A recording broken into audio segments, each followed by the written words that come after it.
They can't hear you. Hold on. They can't hear you. Sorry, I'm gonna fix it. Just keep talking. Dang it.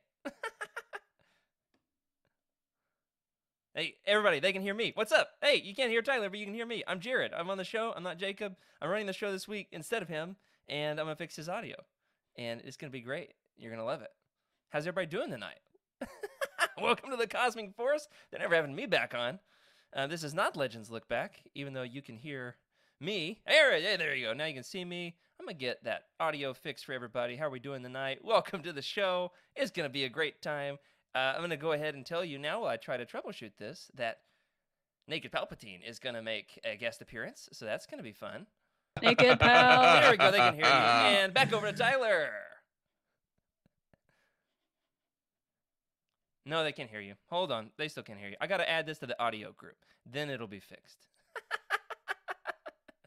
Yeah, they'll cut these first, 2 minutes out of the regular... Controlling your audio, you know what I mean? There it is. And now it should be in every scene. Okay, go ahead, Tyler. All right. Now I'm being told that you guys can finally hear me. So that's our show. So I'm glad you guys joined us. We had our guest host. We talked about all of the Foundational 5, and that was great. Tune in next week. Thanks for coming by. Anyways, this is the Cosmic Force episode 2. Thank you all for joining us. We are another podcast on the Youtini Podcast Network. I am one of your hosts, Tyler Riganti, and we're just going to get right into the other host here. Emma, how are you doing tonight? I am doing so good. Thank you for asking. I'm so excited to have Jared here. I'm so excited to be doing another episode, and yeah, I'm just really excited. Caleb, how are you? Caleb, our third host of the night. How are you doing tonight, bud? I'm glad to be here. It's good, getting a little off to a bit of a start here. No, Jacob isn't kicked off the team. He's just has to do some work stuff. So we have the next best thing, and that's our friend Jared here. He's going to be helping us out, talking a lot about comics, because he's probably one of the people who knows most about comics, especially on the legend side on the team. So it's glad to have him here. Yes, our guest host who stole the spotlight right from the start and stole the surprise, Jared Mays. Jared, thank you for running the show tonight. Gotta say, the description that Caleb just gave me is the best compliment I've gotten in weeks. The next best thing. I could not be more excited to be here, especially because, is it a coincidence that in the Foundational 5 episode, in which we are going to talk a little bit about Dark Empire, my very favorite piece of Star Wars media, is it a coincidence that I just so happened to be called up into the big leagues for tonight's show? Hey, I don't know. Did we call you up, or did you call us and say, hey, I heard Naked Palps, which means I need to be on the show? Because I'm pretty sure that's how that went down. I'm so excited.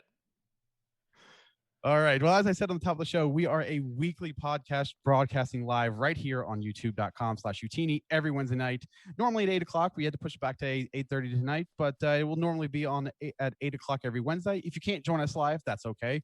All of our videos will be available right here on YouTube, and we will soon be available on all of your favorite podcasting platforms.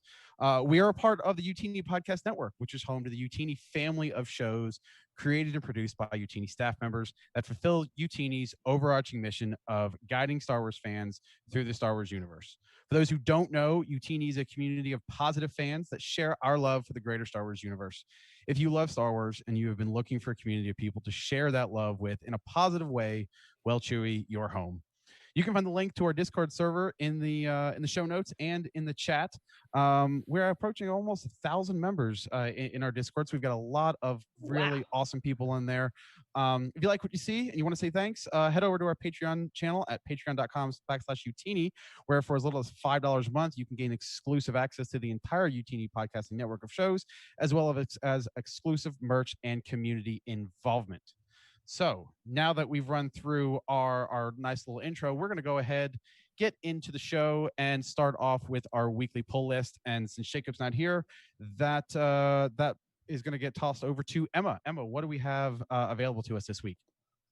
Yeah, so we've got one new comic out this week, Star Wars Bounty Hunters number 11, The Great Hunt of Malastare, which is an amazing title, by the way. Looks like I didn't put it Writer- in the OBS either, though, so you're just going to talk about it, Emma. Okay, I'm going to talk about it. It's I can actually describe the cover to you because it stood out to me how amazing it was. It's a cover with just Bosk on the center. He's kind of the star of this issue, and he's got like this knife type of thing with a really cool reflection. So put that image into your head. It's written by Ethan Sachs with art by Paolo Villanelli. A cover, that awesome cover I was just talking about, by Mattia De Luis. Colorist by Arif Prianto, and letters by Travis Lanham. And yeah, good stuff today. I don't know if anybody else has read it. I'm sure we'll talk about it maybe a little bit later. But it was a pretty good issue today. I think it was probably the best issue of Bounty Hunters so far, but we'll talk about it later. Yeah, absolutely. Caleb So- already causing drama in the chat again, re-emphasizing his Oh, statement no. from last week that Bosk is better than Chewie. Absolutely. We're going to talk about this. We're not going to do it tonight, but we are going to talk about this. Sure. Yes, this has to be I'm a ready. discussion. Absolutely. So now let's move on to one of my favorite segments of our show, What We're Loving. Tyler, why don't you kick us off with your favorite art of the week? Sure. So I was doing a lot of reading this week, and one of the things that I was reading was the Star Wars mainline trade paperback number 1. And as you can see there on the screen, I loved this this page because this is a really emotional. Right before this, it was a really emotional moment for Luke. You know, he's dealing with the truth that he just heard, and what really caught me. Like I said last week, I always read my episodes, read the books twice, but the art on this page caught me even the first time because I love Leia's eyes. You know, it starts off with the compassion that Luke needs to hear to get him through the grief and everything that he's going through. But the blink, literally the blink of an eye, she's able to go right back to rebel leader, rebel commander, and is able to really tell Lando and Chewie what needs to be done and get right back into the mission. And I love this. The artists of this are Jesus Saiz and Arif Prianto. It's a great piece, and it really the detail on it really caught my eyes. Emma, what about you? I'll toss it right back to you. Yeah, that was awesome art. I love that. My art this week is from Phasma issue number 1, with art by Marco Cicchetto. It shows Phasma escaping from Starkiller Base, and I just found the colors in this one panel to be absolutely striking with the fire and then the reflections off of her armor, and the colors here were done by Andre Smosa. I recently, just last week, reread this series, and was so surprised by how much I loved it a second time around. I loved it the first time too. Phasma is one of my favorite background characters, and I think that she has some of like the best background story from the EU between this comic and her book. And I don't know, this art just really struck me this week. Caleb, what about you? What about me? Oh yes. This one is there's a bit of a story behind this one. This comes from Love it. Dark Empire. This one this is an old legend series, and I distinctly remember as a child, you know, I was probably, you know, under 10 years old. We had just moved to a new town and we found ourselves at the local library. And there in the kind of cool, edgy teen section, they had like sequin beads over the aisle. And I remember going down there and looking at all the comics they had. And one thing stood out. They had a copy of the entire, you know, series of Dark Empire. I remember pulling that out, and the artwork just immediately like struck out to me and how like rich this was. This is all by, I think, as I said, you know, Cam Kennedy. Yeah, he's done a lot of work with you know, 82,000 Law of Judge Dredd stuff. And it's weird because it's watercolored and you can look at the detail and the lines, and like the entire series is just in these washed out pastels, and entire scenes are like sickly green and pale blue and pink. So like this entire battle scene, as you see the Millennium Falcon swooping over, this is Coruscant as it's being ravaged by civil war. Just the details, the action, the soldiers, like it was one of those things I stared at this page for 10 minutes when I was a kid. And when I was rereading it, boy, was that just like a punch of nostalgia. Great, great series. Oh man. All right. And last but not least, Jared, let's see your pick. Let me just like wipe the tears out of my eyes from that description. That was so beautiful. I love Dark Empire so much. Ken Kennedy's watercolor style is so good. Whew, I just need like a loop of Caleb's description of that panel to just listen to over and over and over for the rest of my life. It was Little so much commentary love while in you that, read Caleb. it. I loved that. Loved that. Oh my gosh. This, however, what's funny is you brought me on the show on an episode in which you're talking about one of my very favorite Star Wars comics. And the very first message from Jacob said, "By the way, Caleb took Dark Empire, so pick something else." So, what I have chosen is this panel from Dr. Aphra, number 7. The new Dr. Aphra, the one that just came out. It's a pretty recent issue. What I love about this particular image with the art by Minkyu Young, this is Lady Proxima coming up out of the water, and you can almost kind of see like her emerging from the water. It's very dynamic, isn't it? Yeah. You got a good, what do you call these things? Onomatopoeias? You got a good whoosh, whoosh, WSHHHH. So, whoosh. So it's really Whoosh. great. And Yes. of course, you've got the backsides here of both Sana Staros and Dr. Aphra herself. Which, like, can we just appreciate the fact that we've got a comic coming out here in 2020 with a panel that has Dr. Aphra, Sana Staros, and Lady Proxima all on the same It's page? amazing. Incredible. Incredible. Love it. Love it. Love it. Love it. So- Caleb, do you have a community submission for this week? You know, we asked about it last week and we got a good one. This one was from our one and only Chirps, aka at Bungo Wongo 3000 on Twitter. This art came from Darth Vader, the 2015 version, 2015 number 25 by Max Furima and Salvador Lacoca. This is you know, I think I remember reading this one. It just shows, you know, Darth Vader as he's just plowing through some Tusken Raiders, just fire explosions. Like it's like, you know, I definitely get why he sent this one in. We love it in Star Wars when they show us something kind of different in a new style, and this is just a really striking couple of images here on this page. Yeah, this is actually, according to his tweet, this is actually the how the Tusken Raiders oh yeah, no, that was another one. There was 2 images side by side, one that showed how they revered him next to this one of him walking through. It's really great art. I love the art style here with like the sort of like crinkled edges, or it's like he's almost having like a heat stroke or something. I like it.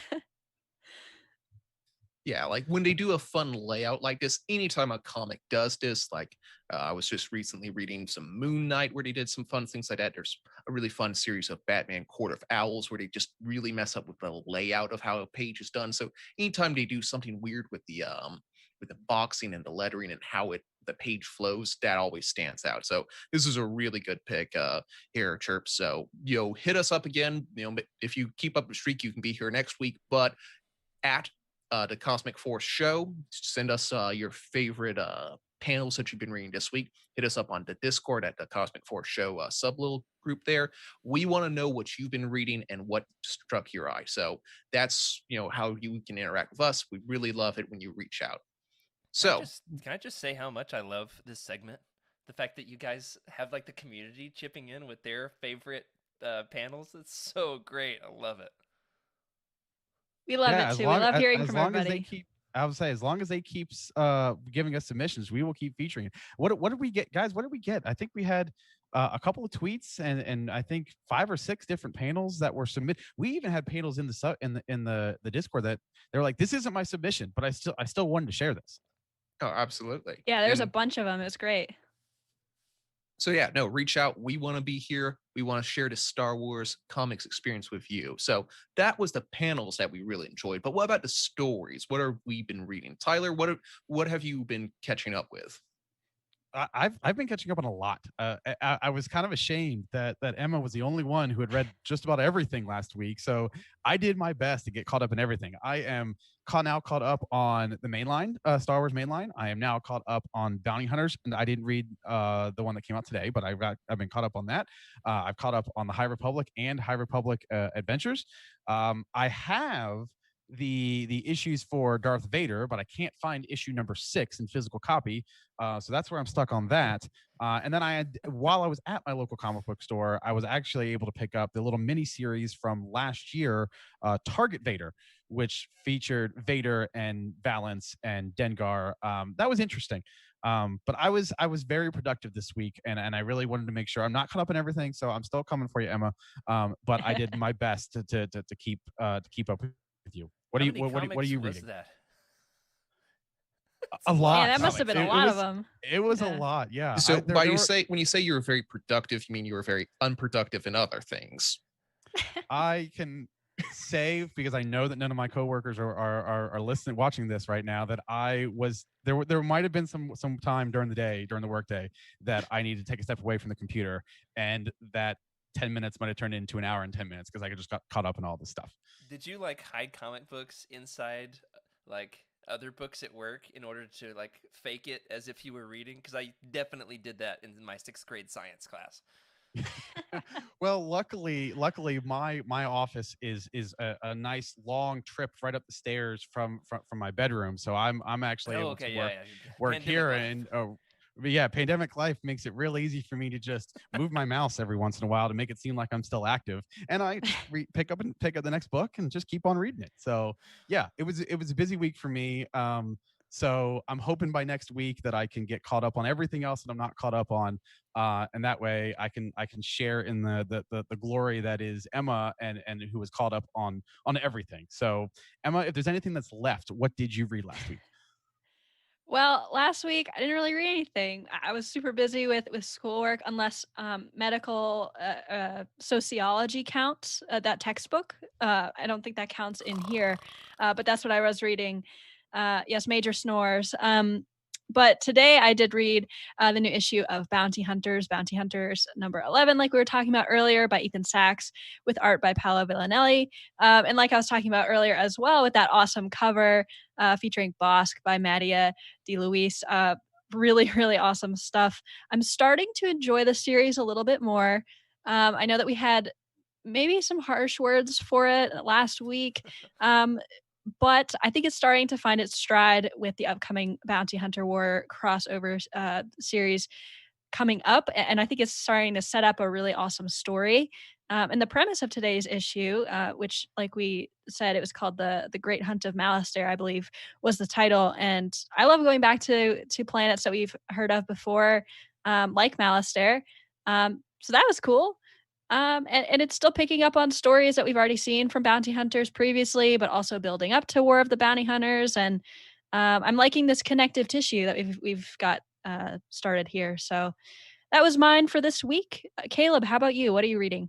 Like you, Emma, I kind of slowed down the last couple of weeks. I was blazing through Yeah. a couple of comics trying to get, slowly caught up. This time I just read a decent chunk of Dr. Aphra. And the only thing I kind of over the week just read one single like volume, and that was Dr. Aphra, the Catastrophe Con. That was from issues 20 to 26. And I'm going to put my statement out there. I think that's some of the best comics I've read in a long time. Just like Oh yeah. the pacing, just like how many characters they brought back and introduced, and like the twist the story takes. It's all takes place just, this shouldn't even be a spoiler, on a prison that is just a collection of starships that were slammed together and held together by tractor beams. And the prisoners just have, when they need to add more prisoners, they slam it into a derelict like rebel ship and just like, congratulations, you're all prisoners now there. It's just like this wild and wacky adventure in Jailbreak. Probably some of the best like action I've seen in a long time. 10 out of 10, highly recommend it. Yeah, it's a great one. Yeah. All right, so that leaves Jared, are you reading anything? Oh man, yeah. All right, I'm glad I get to talk about this. I went on a little road trip this past weekend, and for the first time ever, brought no physical Star Wars books on a road trip. and That's not allowed. I loaded my iPad to capacity. It was yelling at me. It was like, no, no, we're full, no more comics, no more comics. Yeah, one more, okay, one more, yeah, one more. No, no more comics. I crammed in so many comics onto my iPad. I read all of, because we're covering, hey, shameless plug, tomorrow night here on youtube.com/Youtini, probably. Yeah, I think that's it. Yeah. All right, cool. We're going to be doing the Dark Empire 2 roundtable. So you hear us talk about it tonight. You got to read all 6 issues of Dark Empire, and then all 6 issues of Dark Empire 2. By this time tomorrow night, you can do it, and then you can join us for Legends Look Back, and we're going to be doing our roundtable on that. So I was getting ready for the show, read all of Dark Empire 2. I caught up, just like Tyler did. I caught up on Bounty Hunters. I caught up on Dr. Aphra. I caught up on mainline Star Wars. I read like 40 issues of Star Wars Adventures. I mean, oh my goodness. I don't think I've ever read as many Star Wars comics in a 5-day period as I did this past weekend. It was just excellent. I highly recommend it. Highly recommend everybody easy just like to get go on a road trip. yeah, with it's lots easy of to Star get Wars lost. It's Yeah. like an hour goes by and it's like, oh wow, I just read like 30 comics. I like, you don't even realize it. It's not like a book where it's like, oh man, I've been really chugging through this. That's why I love comics. Oh yeah. Totally agree. Well, that is what we have been reading. Now we, after this Youtini merch ad, we're going to get into what you should be reading. So for those of you who may be tuning into the show to kind of figure out, hey, where should I get started? Or maybe if you've missed a couple of these these titles along the way, that's what we're going to talk about right on the other side of this Youtini merch ad. So Jared, go ahead and hit the merch, and we'll be right back.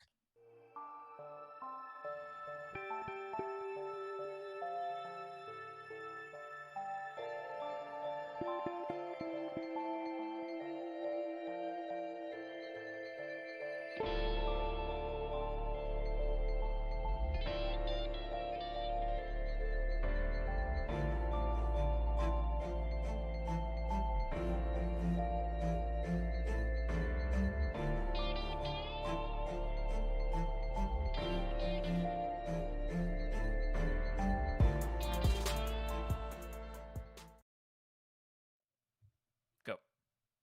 All right. Well, the moment that I know a lot of you guys have been waiting for is we're now going to talk about the foundational 5. And before, I actually have all 5 of them sitting right here. One of them is an actual comic book, and it's not trade paperback, but we'll get there.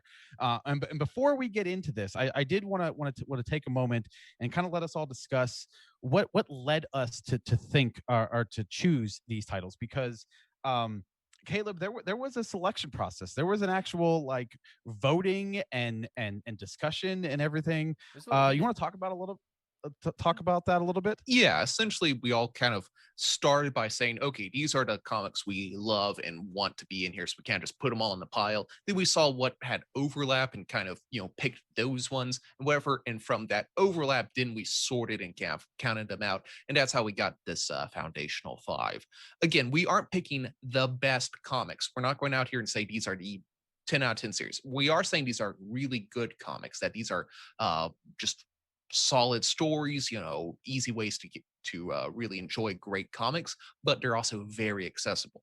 As I said, before the ad break, that Dr. Aphra series, that part was some of the best I've read, but it's not something I can just say, oh, start with issue 20. You have to start all the way with issue 1, if not back in Darth Vader. So these are easy entry points. You can start here, get a really great stories and set yourself up for greater stories down the line. Yeah, each of these books really has it's self-contained enough to be able to understand and have a nice complete story, but it has a very lasting effect on the entire EU. Now, I say lasting effect with a little asterisk there, because this is comics. So sometimes there is some resets. 2015, Marvel is a little bit different than the current line, but these are comics and these are titles that are really going to have a real lasting effect, at least for a little bit. Emma, what about the character development and or in some of these the introductions that we get from some of these characters? Yeah, absolutely. So these 5 comics were chosen hugely for their character development. We'll get into specifically why later, but we have some in here with an extremely popular character introduced for the first time. And you know what? I'll just say it, it's Dr. Aphra, and we love Dr. Aphra. We're partial to her. And so, we're picking comics that really fit well with character development, and also with new characters and old characters too. Characters that we know and love, like our main trio with Han and Luke and Leia, but also new characters like I mentioned, Dr. Aphra, and that was really important too, to have a good mix of characters. Yeah, and the another key element is the ability to be memorable. And there's one book in particular, and I'm going to toss it to Jared here, so he can discuss about this. And so I have a feeling that you all, if you've heard Jared before, you kind of know what he might be talking about here. But there's also some memorable events and or panels in probably every single one of these books. Yeah, that's right. Memorable, noteworthy events is one of the criteria that we had for selecting our foundational 5 of comics. Now, I do want to give a shout out to Jacob, who's not here tonight. However, I got to admit, I almost trimmed down to just a mustache tonight for our boy, spiced in. Didn't do it, though. Don't think my wife would like it very much, but looks great on Jacob. So anyway, it was Jacob's idea to do a new foundational 5. So I want to give him some props there. And I'm glad that this came to fruition. One of the most important things about it is you've got to have comics that are important with like these staples of the chronology. For example, in Star Wars, the 2015 series, there is a battle between Luke and Darth Vader. They have the lightsaber battle before Empire Strikes Back. And so that's a very important moment. You meet Han Solo's wife, kind of, so some very important things that happen. And in particular, Dark Empire has such a noteworthy moment, which is, on the one hand, Palpatine's back, y'all, and he is not wearing enough clothes. You got another thing, like the return of... That's the best smile I've ever seen out of Caleb. That's great. The return of Boba Fett. I think the panel of Boba Fett saying... It's like a full panel, or at least long ways down the strip of the page. What do you call those kinds of panels? Like half the page long hot dogs. Hot dogs. I don't know. Page Hot dog length, I Boba guess. Fett. If they're not called hot dog panels, they're now on this show called hot dog panels. That's right. Doxy, we want a shirt called Hot Dog Boba Fett. It's just I guess the ones that go the airway would be hamburgers. Yeah. There you go. Yes, They yes, do yes. now. And so the return of Boba Fett, when he says to Han Solo on Nar Shaddaa, what does he say? The Sarlacc found me somewhat indigestible. That is like my all-time favorite moment in all of the EU, and there's no taking that away from me. So I think that's a good That's a example great of impression. what makes something. Thank you. That's what makes something important for the Foundational 5 in terms of those noteworthy events, those big moments. Absolutely. And in case you were wondering out there, we do actually have all this written up in a wonderful little article pinned by Jared himself. So that is live on the site right now. So, if you, for some reason, you have to put this podcast down and, can't pick it back up, go to the site. It has all of them listed out. So if you want to go ahead and get that spoiled chat, go over to the website right now, www.youtini.com.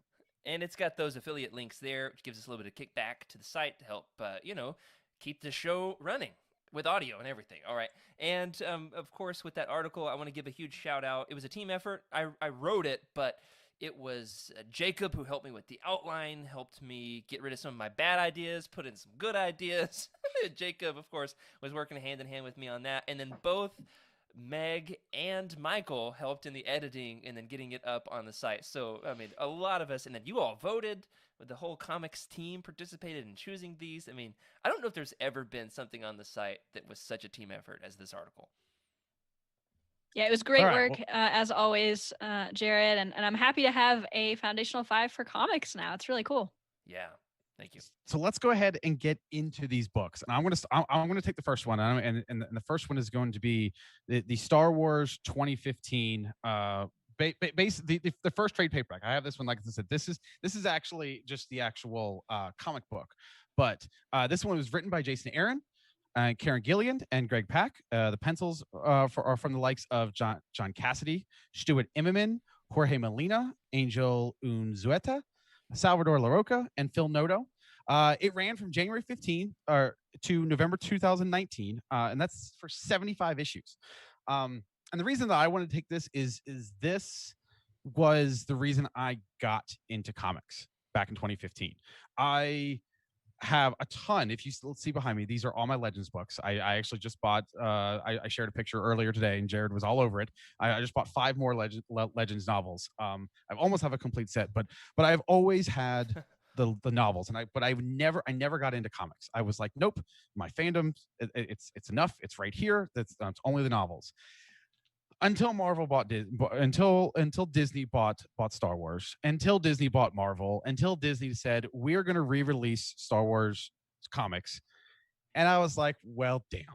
I guess I can't hold off any longer. And it's just it really has a really special place to me. It's not only that, but there are great stories. There's a great arc that features Obi-Wan, like we talked about earlier. There's a fight between Luke and Darth Vader. It was really, for it to be back in Marvel, where it used to be before, Dark Horse had it for geez, Jared, what, almost 20 years? We can do this math. Here we go. What year was it? 1991 to 2014. So what is that? I was told there'd be no math. 23 years. 23 years. years. 23. So for it to come back 23 home, wonderful years. Let's put it that way. for it to come back home after 23 years, for it to be this good, not that I wasn't expecting to be good. It's really something special, and so that's why I voted for this to be part of the Foundation of 5, and I'm really happy that it's part of it. Have all of you? What are your thoughts on this book? Yeah, you guys read this one? It's definitely should be the cornerstone of the Foundational 5 because it takes place right after episode 4. Like you could have just watched that one movie and still be able to read this comic and get everything you need out of it. There's nothing you don't have to have read a ton of all the 24 years of comic history. No, we don't need this. It's kind of like what DC likes to do, and it's a reboot of the comic universe, a reboot of their storytelling, so you can just get in there and just really enjoy the stories. And the first arc starts off really strong. It starts off really solid. There's just a lot of fun action, a lot of these comics do seem to really love having Han and Leia hate each other, and it is always good to have that snippiness and that action back and forth. That Han. Yeah, I totally echo that. Yeah, great relationships all around, not only with Han and Leia, but also with the pseudo relationship with Sana and Han that was introduced in this series, and yeah, lots of good solid arcs. I'd say my favorite arc in this one stands out to me mostly because of the cover. I don't know if this is the trade paperback cover. Yes, I know it's my favorite. I'm notorious for loving this. I think it's Mutiny at Mon Cala, or the one after that. Yes. That has Leia. It's in our intro, that panel with her kind of standing, nice and proud and like a leader. Pose. Her hero pose. That's right. And she's got all the Mon Cala ships going behind her, and she looks like a real leader. And I love that image, and that whole arc is really great as well. Lots of great callbacks to the Clone Wars, those episodes on Mon Cala. And I just loved seeing how they got a lot of their flagships from Mon Cala, and how they made the deal with the Mon Calans. There's so many great callbacks in this series. We've got a trip to Crate, a trip to Jeddah. Just so many great, not really Easter eggs because they're not super hidden, but lots of great callbacks. Yeah. One of my favorite arcs is the one where Han and Leia get stranded on like a farm, and they're chased by, what's that squadron called? Where they're like, Scar Squadron. Scar Squadron. Yeah. Scar Squadron. Oh man, that's because it's mostly just Han and Leia falling in love with each other. How do they get from where they are in A New Hope to where they are in Empire? This comic really paves that, it bridges that gap between those two films. Yeah, that run, I remember just being so kind of bizarre in its like setting, taking place on a farm. I clearly remember a panel with Han shirtless, raking a field or something like that so that he could have a beer. That's just something that like stands out in my memory. Didn't Harrison Ford do that in like a movie where he like worked out with a bunch with the Amish? It's a Probably. deep dive, I'm but gonna yeah, I Google think that for sure. Now that you've said it. Yeah, I mean All that's right, well, that before- sounds right. I was Yeah. gonna say before we'll do that after the show, maybe in the aftermath. But let's get back to the actual the Star Wars comics here. Yeah. Jared, what do you say about our second entry in this list? Great. Yeah. The second one is one I've already been talking about tonight. Kind of. I was talking about the 2020 Dr. Aphra line. Now we are, of course, talking about the second book in our foundational 5 of comics. Drum roll. I needed to, like, I'm the producer. I should have had, like, a thing to click that would do that. Anyway, it is the 2016 run of Dr. Aphra. This is written by Kieran Gillen and Simon Spurrier. Simon Spurrier took over, what do you think, halfway through? Maybe even earlier Somewhere than that. around that. I think it was earlier than that. Yeah, maybe so. Cy Spurrier actually won a GLAAD Award in 2020 for the Outstanding Comic Book, which was exciting. It's nice to see Star Wars titles winning some awards from things that are not explicitly about Star Wars. This had art, the pencils from the likes of Kev Walker, Andrea. I should have practiced these names: Andrea Brocardo and Emilio Liso. Hey, whoever y'all are, you did a great job. I'm sorry I messed up your names. And this, of course, ran for 40 issues from December 2016 to December 2019. This is just such a classic example of the ridiculousness of Star Wars, isn't it? That this series about the female space Doctor, what do we call her? Like the Indiana Jones of Star Wars. Yes. But like, Right. she's not particularly likable. She's not good. You guys are going to talk about. You're going to do a roundtable on this soon, right? Yes. Next week, yeah. That might Next be our episode. next. Yeah. Yeah, Maybe. Jacob's not here, so we're like, yeah, probably. What's fun, of course, is this is just the series about the space Indiana Jones. She's got 2 separate ongoing comic series with the same title, just Dr. Aphra. Mm-hmm. But she originated in the Darth Vader comic.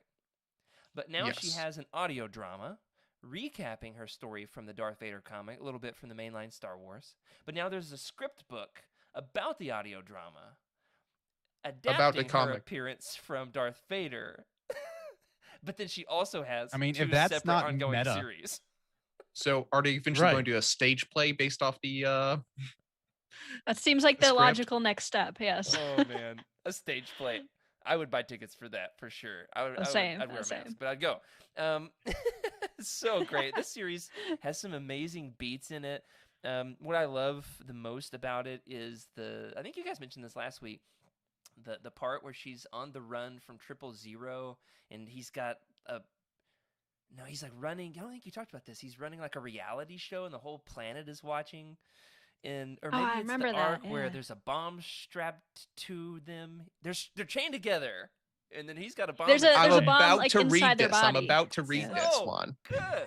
It's one of those I got from my local library on a random Saturday afternoon. I was like, yeah, I'm a Legends guy, but I like to keep up, and so I'm like, all right, I'm gonna read this canon comic, whatever. Oh, this is good.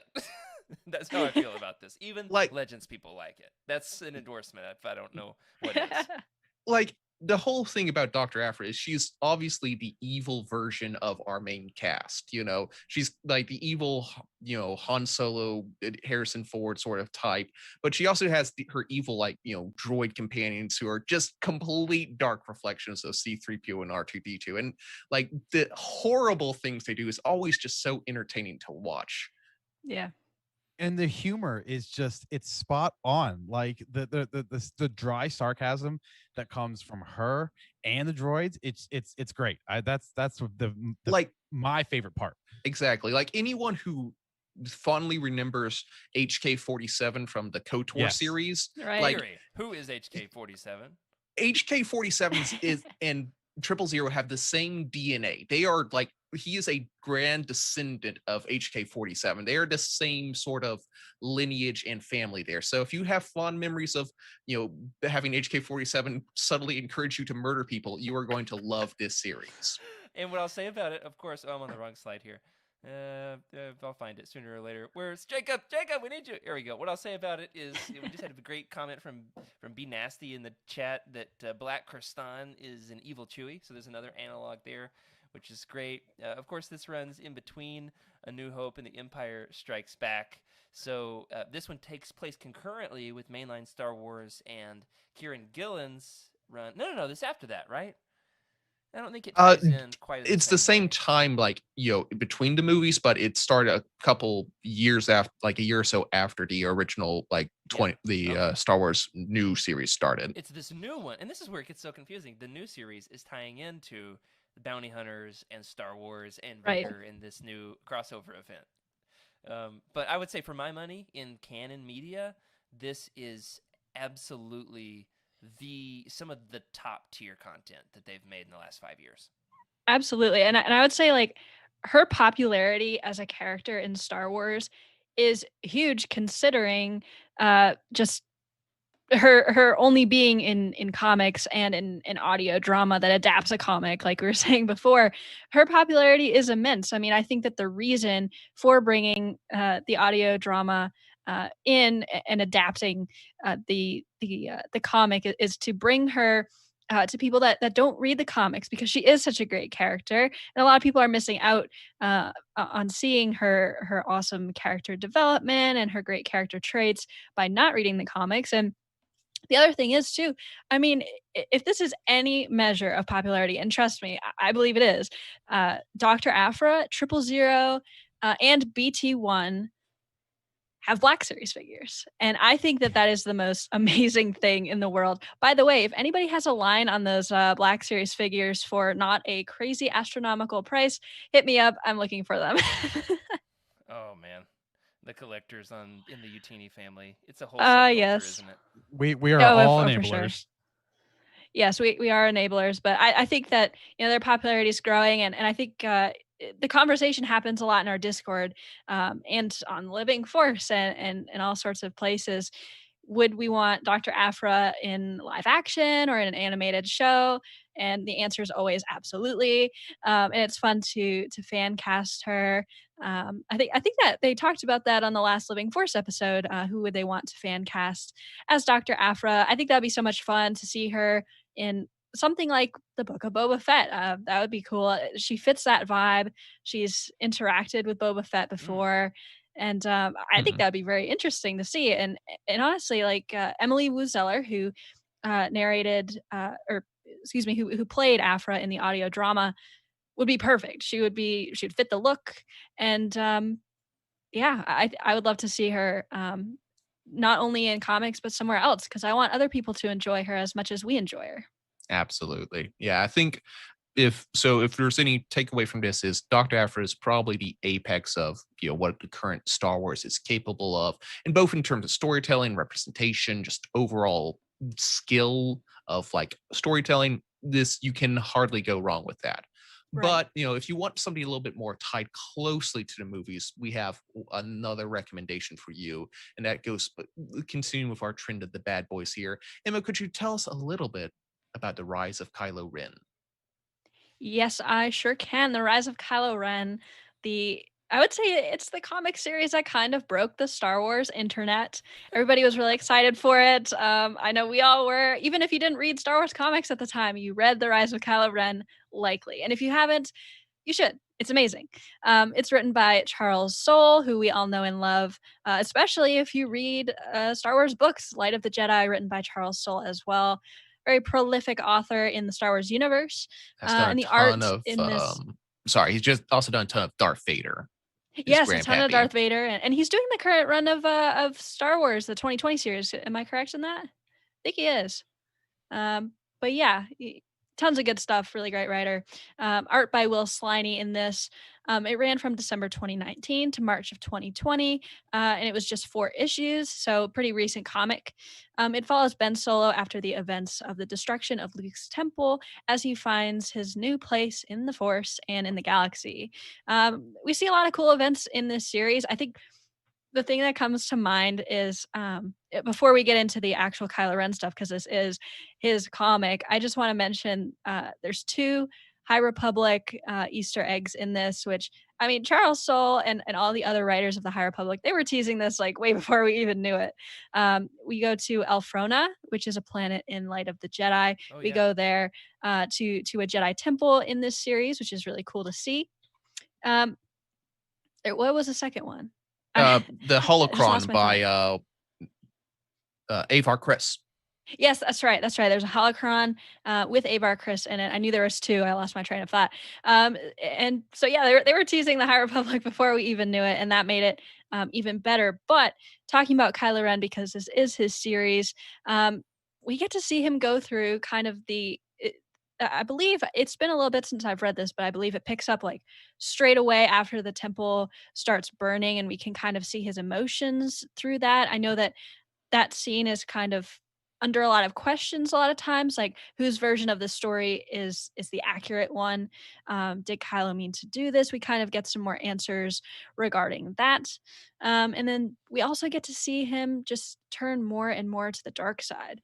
Actually, I just had an epiphany. I remember the other High Republic tie-in. I don't think the holocron was in this series. I'm pretty sure No, the it other one I was thinking, was it? The other one I was I thinking just of was read it like last month. Now you're questioning it, so now I'm like 80% sure it was in there.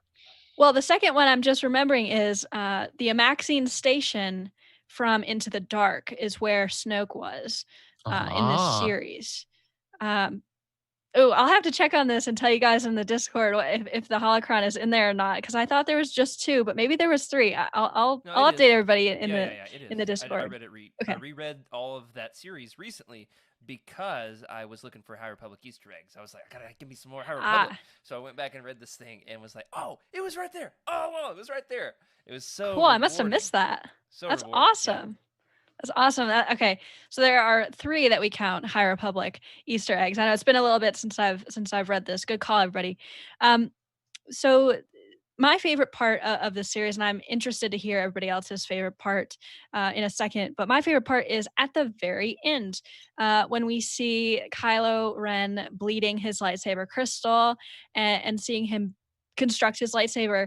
And the reason I like it is because I got a lot of Han Solo vibes here. And I know that's kind of weird to say because he's bleeding his lightsaber crystal, but the reason I got the Han Solo vibes was because you could tell that he's been tinkering with his lightsaber, and you can tell he's been trying to figure out how to make his unstable crystal kind of work. I don't know, just his facial expressions and everything like that. It made me feel very sad for Kylo because you can see the light in him. You can see it even when he's doing like the darkest thing imaginable, which is bleeding the crystal. And I don't know, that scene, it made me very emotional on it. And I didn't expect that because I don't really feel a ton of like strong emotions when I'm reading comic books usually, but it kind of made me a little teary-eyed. I felt bad for Kylo and kind of was starting to think about the life he might have had. And then I had to stop thinking about it because it was so sad. So that was my favorite part of the series, and I'm wondering, Jared, do you have a favorite part of this series? Oh, here you are. I'm trying to fix Tyler's video, and here you are tossing it over to me. Oh shoot! Well, why don't we ask Caleb? I got it. I like getting a peek into Luke's Jedi Academy in canon because you haven't seen that. Yes. And I'm a sucker for Luke's Jedi Academy in Legends. We just did the Jedi Academy trilogy roundtable, 2-part roundtable on Legends Look Back, which you can access for free and listen to, or watch right here on YouTube. Just click around, you'll find it. We got a whole Legends Look Back section, and that was really thrilling. It's only 4 issues, but it was cool to get to know some of those students, get a peek into Luke's training methods. Just a few panels of them tossing rocks around with each other and having some sparring, matches with lightsabers. And I'll say it's the Luke's Jedi Academy. Awesome. Caleb, how about you? What's your favorite part? There's a lot of standout points. Even before the end of Mandalorian season 2, spoiler warning, we get to see Luke Skywalker as a Jedi just completely be in his element, and that's always great to see. Luke as the apex of the Jedi Order, and that was great there. And it was nice to see Kylo Ren sorry, well, at that point he's still been Solo, being just kind of like a sad boy, like, I really don't want to be a bad guy, I really don't want to kill anyone here, but I'm a bad guy now, so I'm going to hang out with these drug dealers I once met, sort of thing. So you see him like, Kylo Ren has always impressed me as someone who's trying very hard to appear villainous. Like even in in episode 7, like I could, when he's like, pulling out his lightsaber and chopping up banks of monitors and computers, like the first time I saw him, like he's trying too hard and he's trying to impress the stormtroopers around him with how rage filled he is. So it always seems like he's trying to put on this front of a bad boy persona, and you definitely see that in the first several issues of him being really like, as weird as it sounds, badly trying to be bad. It's probably one of the truest connections to the characters in the movies, because that you could argue throughout the movies that he is that he is struggling to be bad, that he's broken bad, but not really. And you really see that he gives his there are times where, I won't go into spoilers, but there are times in there where he could break bad, and he fights it, and he really fights it. He wants people to think that he's bad, but he doesn't really want to fully commit, and it really, that emotion really carries over from how Adam Driver depicts him in the movies. Mm-hmm. And Yeah, and in the comments we have Mike A and Eric also mentioning the best part is we see Snoke in his derby outfit with his nice little flat hat. I was just about to can't. say that we can't ignore that hat. That Gardner oh my Snoke. gosh, absolute Yes. meme that Snoke is in this series. It's worth reading just for the hat, honestly. Gardner Boy Snoke, as Erica said in the chat, is trying. I don't think he'll ever do it, but he's trying to dethrone Naked Palps as the best meme in the Youtini Slack chat. I don't think he's ever going to get there, but he's a very constant presence whenever we're trying to have a laugh. So good. So good. All right, and speaking of villains and dark, brooding, emotional people, Tyler, let's talk about Darth Vader, Dark Lord of the Sith, one of my favorites. So yeah, you really can't have a foundational 5 without some Darth Vader, without Darth Vader appearing at least once. And Right. really, I mean, is there anything better than Charles Soule writing Darth Vader? I mean, not to put anybody else who's tried to shame, but this is an amazing story. Written by Charles Soule, pencils are by Giuseppe Camuncoli. It started running in June 2017 and ran through December 2018 for 25 issues. And it really, you get to see that transition. You get to see the transition from Anakin Skywalker to Darth Vader.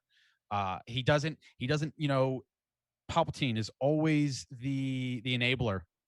Is always, it's fascinating how much he has Vader wrapped around his finger, and he's always goading him. He's always, well, you don't have a lightsaber. I mean, you can't be my apprentice without a lightsaber. And oh, by the way, I've also got these Inquisitors. It's actually is this the first time that we see the Grand Inquisitor, or is he in Rebels first? Oh, This is a the good first question. timeline that we get in the Right. timeline thing, we get to see the Inquisitors. I think he might have shown up in Rebels first. Let me. I believe Rebels was first, not by a time. Yes, look at that hat. I Caleb. like when you were talking about, like, wait, I have that hat somewhere. For our audio listeners, Caleb has donned a very Snoke-esque looking hat from the Rise of Kylo Ren comics, and it's great. But yeah, if I remember correctly, I think the Grand Inquisitor in Rebels came before just slightly. 2015 was so. Rebels. I think you're yeah. right. So, but the you get reintroduced to the Inquisitor of Rebels fame. You get introduced to the rest of the Inquisitors who make appearances later on in Rebels, who make appearances in Jedi Fallen Order. And you really see this, not only this network that Palpatine creates in order to hunt down the Jedi, but I really think that it was all meant for Vader, especially because it was put into this book. I really think it was all meant to ensure that not only was Anakin beaten down by Palpatine, but that he wasn't getting up either. And he just controls him every step of the way. And Caleb, I think you had, this was your art of the week last week, right? Was one of the books in the middle of this series You where want Cav early on when he, when you mentioned, Yeah. he's like, oh, Palpatine's like, oh, you don't have a lightsaber. So he's got to find, he's like, well, just give me a lightsaber. He's like, no, no, no. You have to earn a lightsaber. So he has to find a Jedi that's just out in the middle. Like, I have to find a Jedi, kill him while not having a lightsaber, and then corrupt that lightsaber to make him my own. So yeah, because like he couldn't that, just grab one. I mean, there were Yeah. thousands of them, literally thousands of them laying around the Jedi Temple. But it was like, no, you can't just pick one up and claim it as yours. You need to earn this. Oh yeah, an Infala, the Jedi he ends up having to duel in order to get that from, shirtless, by the way, is like the first example we get of the, what do you call them, Jedi wayfinders, way seekers, way searchers, Wayfinders. I always get these mixed up. Yeah.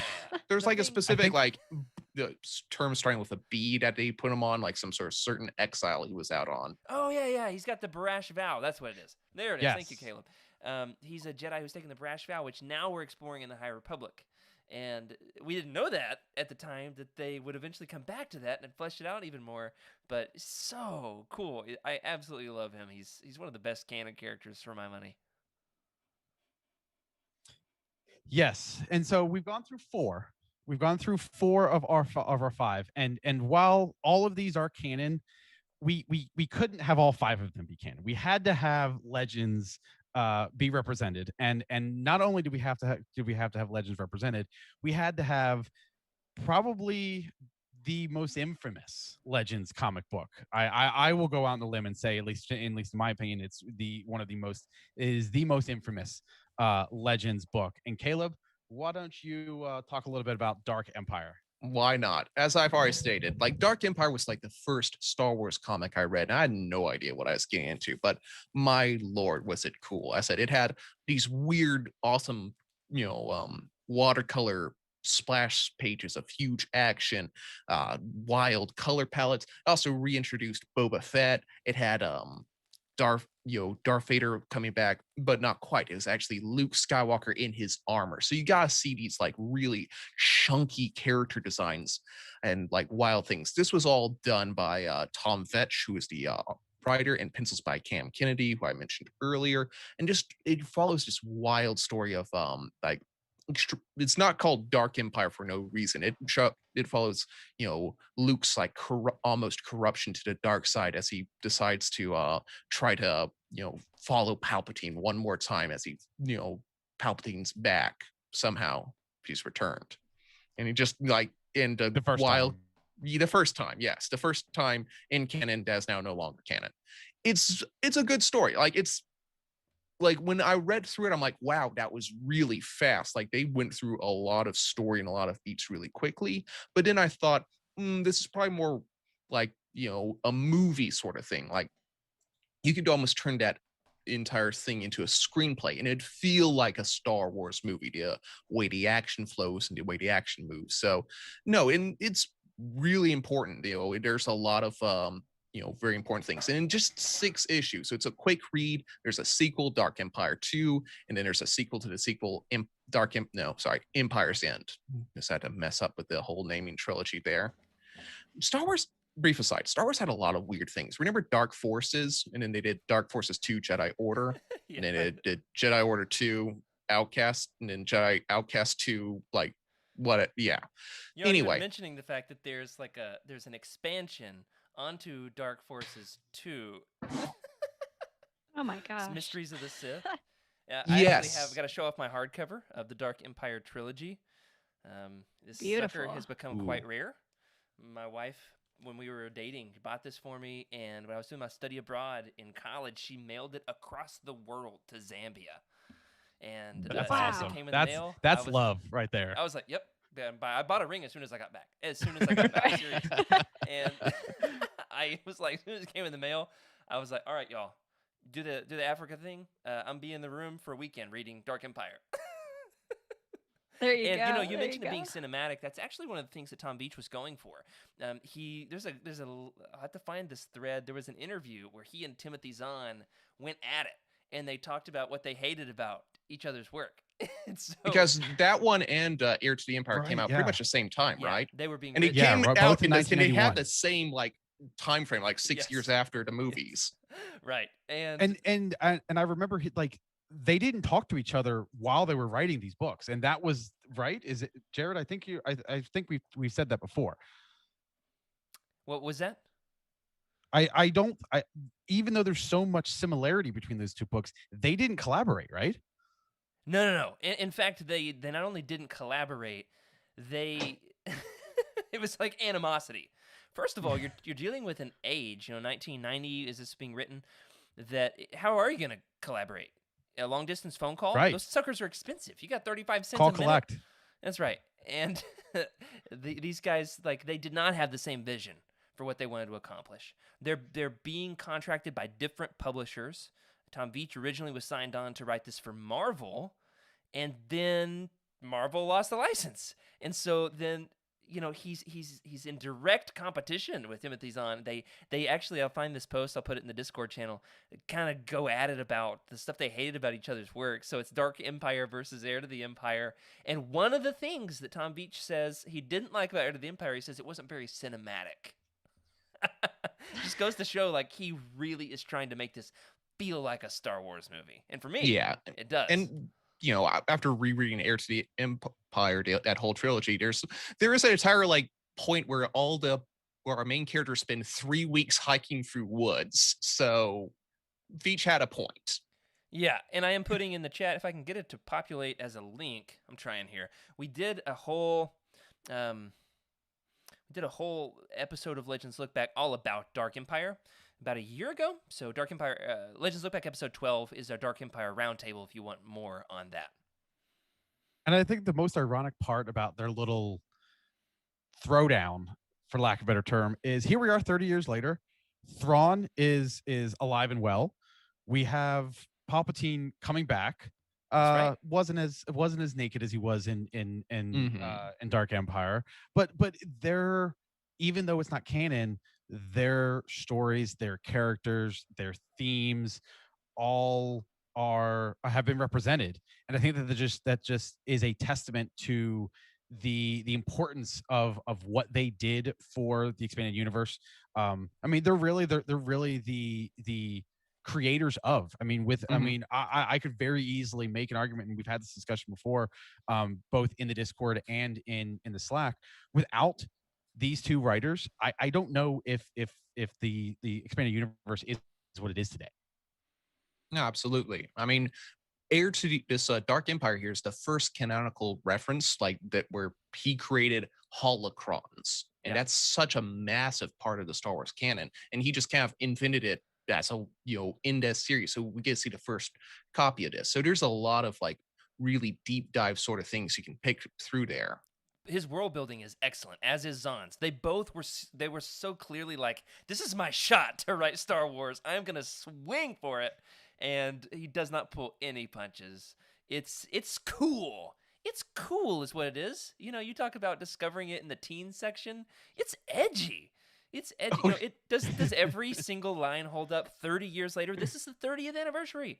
Where's that 30th anniversary hardcover collectible edition? Come on. Give me that leather thing.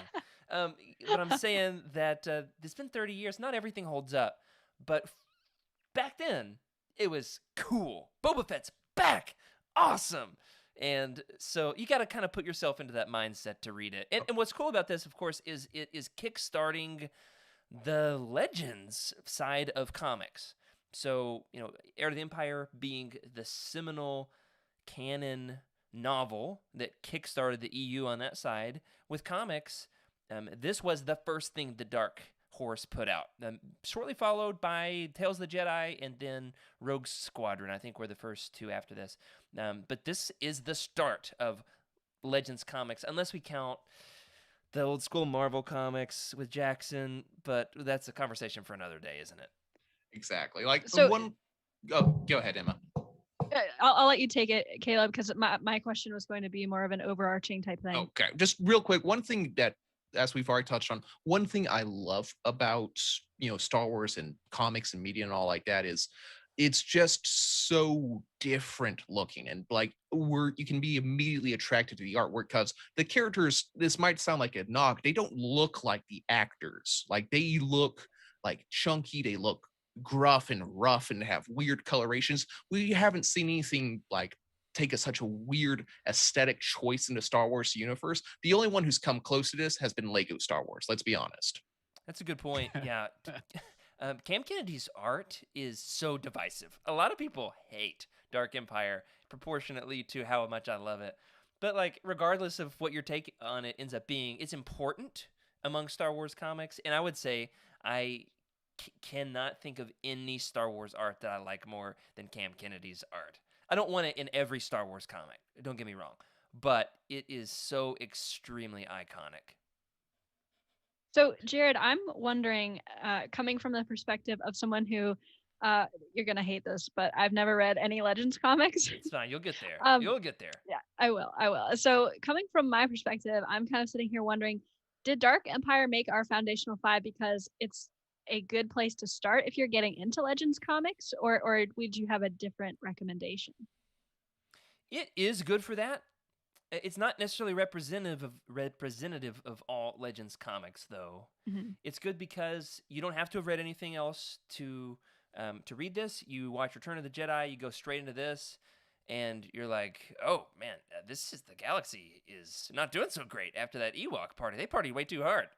And this is good in terms of like you don't have to have read any other Legends comics. However, there are some other really good Legends comics worth picking up. Some that I gotta say I pitched and didn't quite make the list. And are we ready for the honorable mentions then? I think so. Yeah, let's go ahead and is that talk what you're about doing? it. So You teeing it up for me here, Emma? we are tossing straight throwing into you a softball. So these were the 5. These were our foundational 5. But nobody can stop at 5. So we wanted to make sure we added 3 additional things, 3 additional titles as sort of our honorable mentions. And Jared, I'll let you take the first one, which is the Republic Twilight, the Quinlan Vos series. Yeah, so we know Quinlan Vos now in canon from what? He's got a couple episodes of Clone Wars. Importantly, he is the star of the Dark Disciple novel by Christy Golden, co-starring Asajj Ventress. And the reason that he made the jump over into canon is George liked him. He liked him. He liked what they did with him in the Dark Horse comics. So the timeline exactly of when he's introduced and what exactly is going on with this series, none of one of these that's really complicated. I think it was the mainline Star Wars comic from Dark Horse just called Star Wars. However, then the series was renamed as Republic, but in the middle of the story, so double fact check me in the Youtini timeline over there, but the one graphic novel, the one story if you're looking for 4 issues or 5 issues that we want to recommend as an honorable mention, absolutely one of the best Legends comics, is this this series with who is it? It's not Asajj Ventress this time. I'm so close to having it. The Twilight. Ayla Secura. Ayala, yeah, Ayla Secura. Yes. So this is Quinlan Vos and Ayla Secura. It's dark and moody. The art is by Jan Duursema, and the art is John the writing is John Ostrander. I guess I could look at the show notes instead of just trying to remember. Here we go. Yeah. So make it a challenge. It's specifically issues 19 through 22 of the Republic series. So if you want to follow along the whole story, you actually have to start in Star Wars and then jump over into Republic. And not every issue of Republic or Star Wars is about Quinlan Vos and Ayla Secura. However, a lot of them are. Sometimes you got a random Bail Organa issue thrown in there, a random Mace Windu issue thrown in. You got a little bit of Ki-Adi-Mundi, but he's a polygamist because Legends. I'm not making this stuff up. It sounds like I am, but I'm honestly not. I remember seeing those storylines, yeah.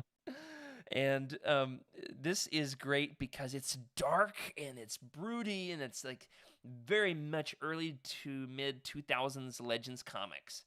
And I remember picking up some random issues of this in my local grocery store in suburban Oklahoma and Oh being like, wow. "Ah, thank you, suburban grocery store, for giving me this awesome Star Wars comic." My mom's like, "Son, we got to get some oranges." And I'm like, "I'm going to sit right here and read these, and you shop. I will not move a muscle." And I ended up buying them. I don't have them in my collection anymore. I don't know what happened. They lost in the move, but it's just an absolutely excellent story. They battle with the dark side, middle of the Clone Wars, but it's pre-Clone Wars, right? Before the TV show. So this is not the Jamaican broy Voss. This is angsty Legends Voss. There's a difference, isn't there, Caleb? This is 2020's Voss. Amazing. That sounds interesting to me. It's piqued my interest, having not read any Legends comics. I have to say, I'm definitely feeling more interested in this now. And is this the comic that made George Lucas put Aayla Secura into Revenge of the Sith, or am I misremembering here? Because I remember Yeah, I he think so. saw her from something and decided to put her in the movie because he thought she looked really cool. I love stories like that.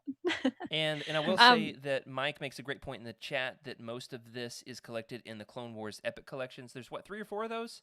I don't know exactly which one has this. I'd have to do some searching. Oh, that's good to know. But that's a good point. If you like to read your Legends comics in Epic collections, it's a great way to do it, either digitally or in print. Those Epic collections, a lot of times digitally, will go on sale for next to nothing. You just gotta kind of be on the lookout. Probably May 4th coming up would be a good time to check Comixology. Yeah. Keep your fingers crossed. Yeah. Yeah, May 4th usually has some awesome sales, so I'll have to keep my eye out for some of these Legends Epic collections. So Emma, we got another one here. Yes. Could you talk a little bit about the age of the Rebellion Resistance? Yes, absolutely. So this is kind of like 3 series into one, but not really. They're kind of the same. It's a little confusing, but I'll explain. So we have the Age of blank comics as our honorable mentions. We have Age of Republic, Age of Rebellion, and Age of Resistance. These were written by Jody Houser, Greg Pak, and Tom Taylor, each writing their own sort of era, I guess you could say. Art in these were done by Luke Ross, Corey Smith, Chris Sprouse, Mark Lamming, Matteo Buffgani, Leonard Kirk, and Ramon Rosanas. So these are collections of one-shots. So it's like a one-shot per character. And it features these individual characters during these 3 main trilogies. And so I'll kind of run down for you which characters are focused on in each era. So for the Republic, we have Qui-Gon, Obi-Wan Kenobi, Anakin Skywalker, Padme Amidala, Darth Maul, and then villains, Darth Maul, Jango Fett, Count Dooku, and General Grievous. So you kind of have a little bit of a 4 and 4 split, heroes and villains.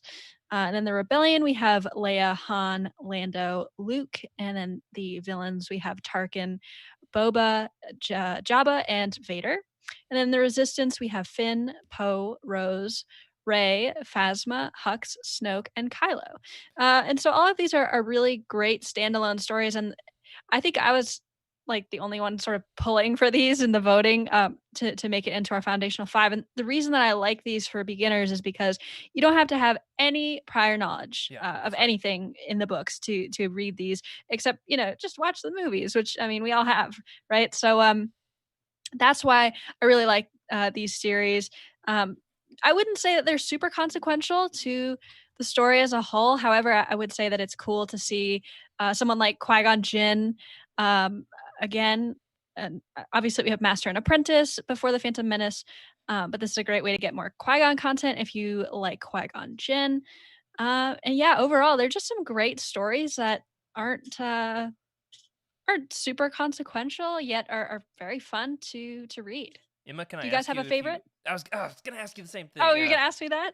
I can answer that. So I think my favorite has to be Roses, and the reason I like it is it ties in really great to the Cobalt Squadron novel, and I don't remember the author's name off the top of my head, but great novel. I think it's a junior novel.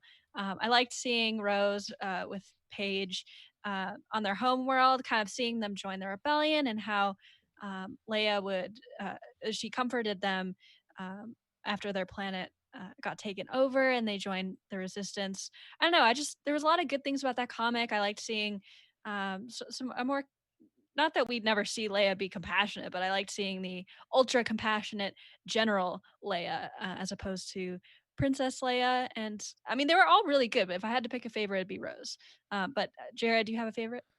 Probably the one that made the biggest splash in the fandom is it the Snoke issue or the Kylo Ren? I think it's the Snoke one, because the Snoke one is about Kylo Ren.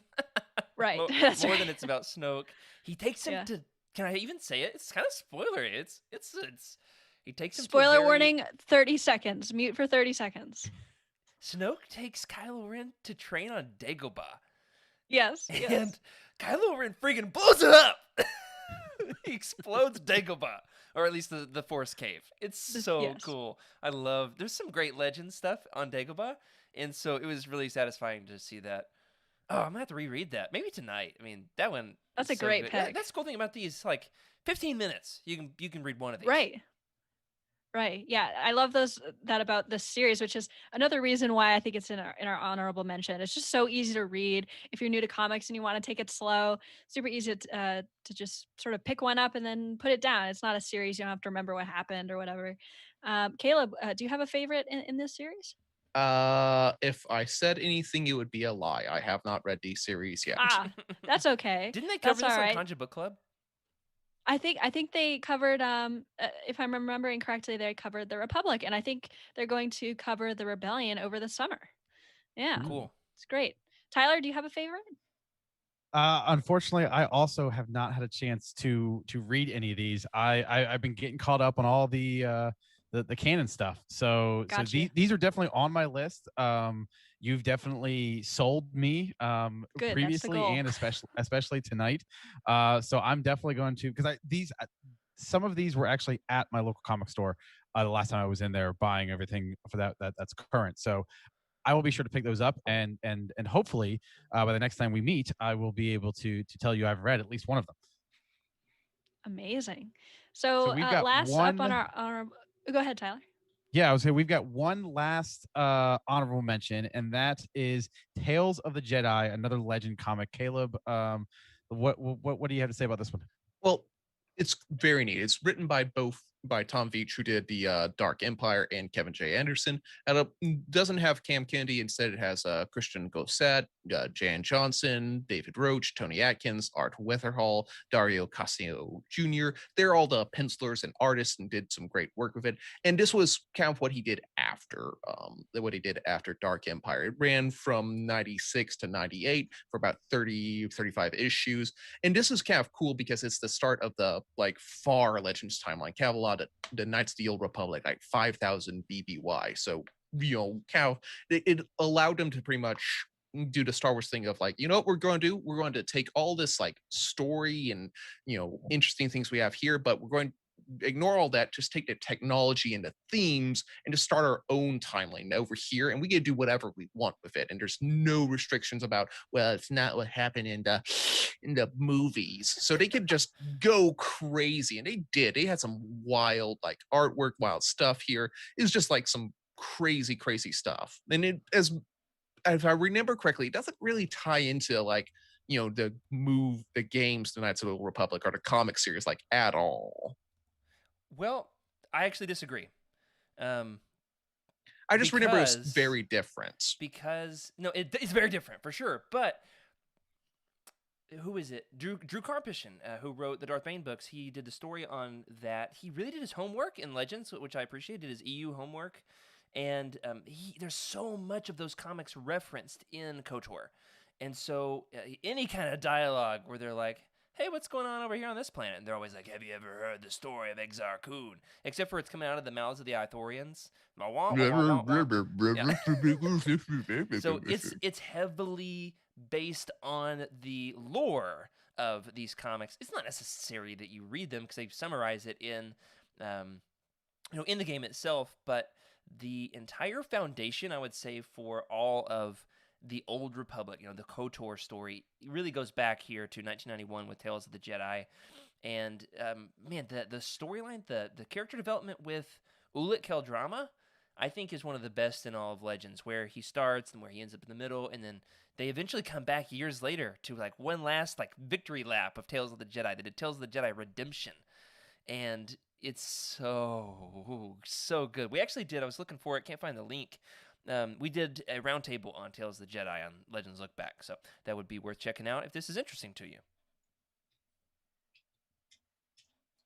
All right. Awesome. Well, we've talked for a very long time on about all of these comics, and as you guys know, all these comics are on Youtini.com. Emma has done a great job of making sure it's in the links, or excuse me, it's in the chat.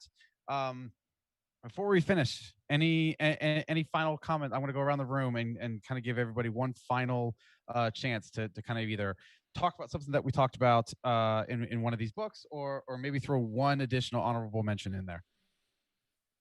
And I will. That usually helps if I pick somebody to start. So I'm going to go ahead and start with Emma. Emma, what are your final thoughts?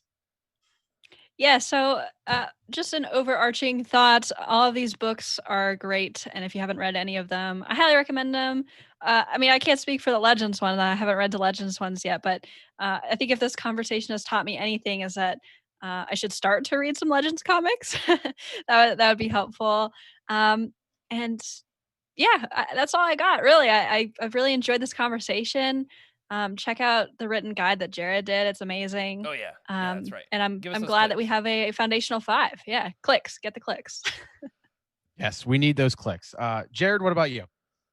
Man, thanks for having me on the show. This has been great. I've had a fun time trying to get Tyler's video up and running, and my audio was out in somebody's left ear, and then it was not loud enough. But Meg typically runs the live stream for me on Legends Look Back these days. I've had fun. Thanks for having me on the show. This has been fun. I really want to give fun. one last plug to Tomorrow Night's Roundtable on Dark Empire 2. So there was this recent Legends Epic Collection, and this is where it's funny. The Dark Empire Legends Epic Collection is actually named The New Republic Volume 5.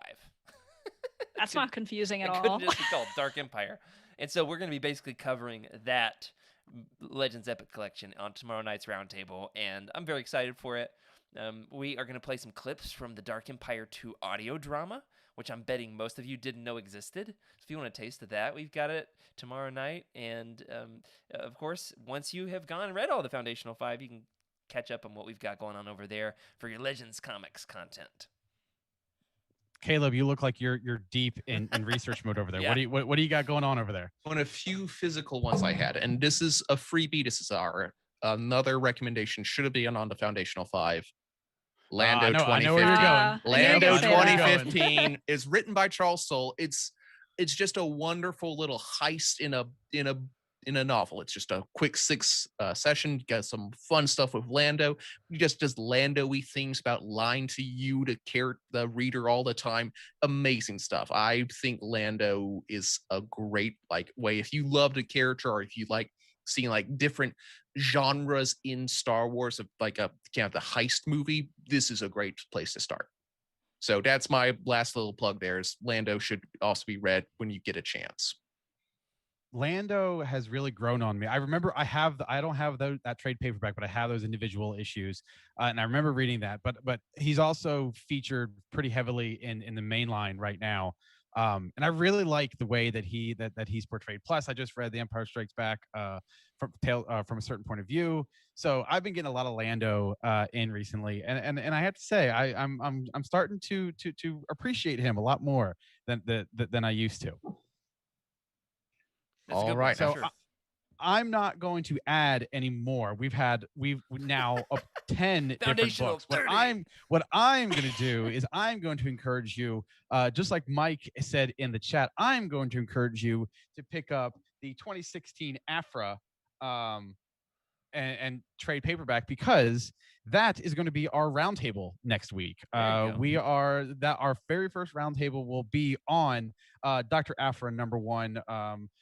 So go ahead and I encourage you to pick that up. That way you can follow along in the chat. Maybe your favorite art of the week is something that you might be able to submit from there. There's a lot of great art in there. But yeah, so that's my last thoughts, is pick that up. Grab the link over at Youtini.com and help us being able to provide this amazing content. So that'll do it for the second episode of the Cosmic Force. I want to thank Jared for filling in for Jacob tonight, and really having just a great conversation about comics, Legends comics, canon comics, all of that. Don't forget to subscribe to the show wherever you get your podcasts. When we get there, we're still working on getting our podcast into feed or into the feeds, and we will make sure that we let you know when we're there. But for now, you can catch us every Wednesday night at 8:00 right here on YouTube.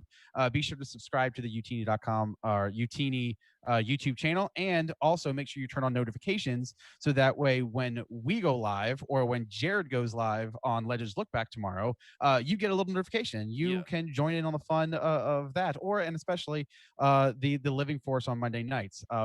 If you like what you hear, be sure to visit Youtini.com for all the reviews, articles, and news for the entire expanded universe. We also encourage you to join our Youtini Discord community by going to Youtini.com/Discord. If you'd like to help support the show, you can find us on patreon.com/Youtini and start receiving exclusive perks starting at just $5 a month. We want to send out a special thank you to Cheryl Bell, Patrick Ortiz, and Carl Sanders on our Jedi High Council Patreon level. And then Kyle Hickman, Elizabeth Cloutier, Jason Mitchell, Freddie C., and Sally and Chris Eilerson, who make up our Alliance High Command Patreon level. Thank you all for your continued and amazing support. You can tweet the show at Cosmic Force Show, or each of the hosts individually. I'm at Ty Rags. Emma is at Irma J 26. Caleb is at Caleb Lamanik. And I don't have it here in the show notes, but I believe Jared, you were at Jared Q Mays. Did I get that right? Man. That's right. Yes. I was doing a little bit of homework. Thanks again to Emma, Caleb, and Jacob or Jared for filling in tonight for Jacob.